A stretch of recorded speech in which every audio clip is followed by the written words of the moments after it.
good, I'm fit, and this is my Manchester City all-time 11. Now, obviously, Manchester United fan, so you're gonna have to let me know how close to the mark I am. But obviously, I have watched a lot of Manchester City, and a lot of these names are the names that I've not enjoyed seeing on the team sheet come Manchester Derby. So, all the signings that I've seen them make, and I've been like, why haven't we done that? Why didn't you know what I mean? So yeah, like I say, it's kind of admitting envy on some of them. So take it how you will. For me in net, I'm gonna go with Edison. I could have been cheeky and gone with Peter Schmeichel, but let's be real. By the time he ended up at Manchester City, wasn't the same player anymore. So it'd be it'd just be United bias, and I'm not gonna do that. I'm trying to keep it as unbiased and as fair as possible. So goalkeeper Edison. I feel like not many Manchester City fans would argue with that. Right back, I'm gonna go with Walker, Kyle Walker. Obviously, not the best right back in the world, but again, he definitely was good. He wasn't shit. So I'll give it to him. He's gonna come in at right back for this all-time 11. The centre back pairing of Ruben Diaz and Company, and then I'm gonna have Zabaleta at left back.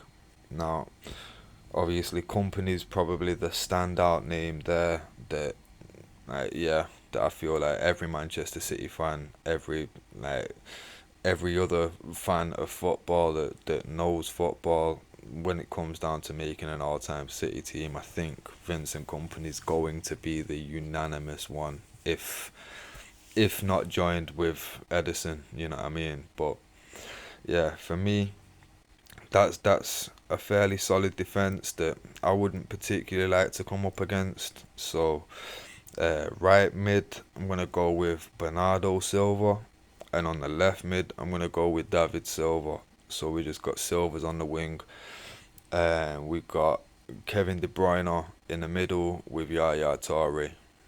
Now, obviously, there's some quality players that are going to get left out in these positions because Manchester City have spent serious money and built a, a really successful team.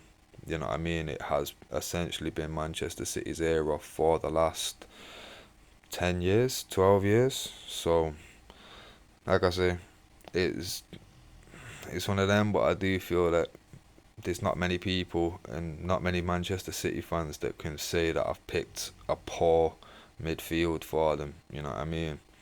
And up front, obviously, fair few options there. Uh, could go with the predictable Erling Haaland, but for me, as good of a striker he is, like I do feel that they've had slightly better. I'm not gonna take the piss and go with Balotelli, but that's not a knock on that Balotelli. Like I just know that Manchester City fans would think that Erling Haaland right now with recency bias is probably better than Balotelli.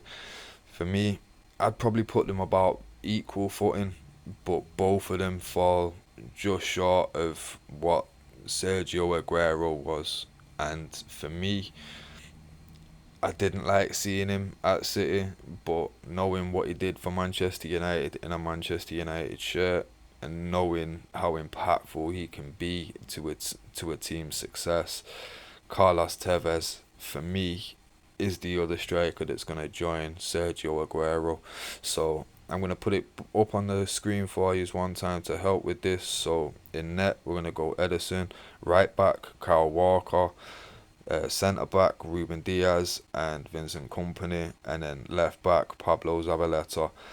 Right mid, we're gonna go with Bernardo Silva. Left mid, David Silva. In the centre, we're gonna go Yaya Toure and Kevin De Bruyne. And up front, I'm gonna go with Carlos Tevez and Sergio Aguero. So yeah, guys, let me know your opinions on the team. Let me know who should have been in the team, who shouldn't have been in the team. Let me know your favourite Manchester City players, or let me know your all-time Manchester City 11 in the comments below. I'll catch you on the next one.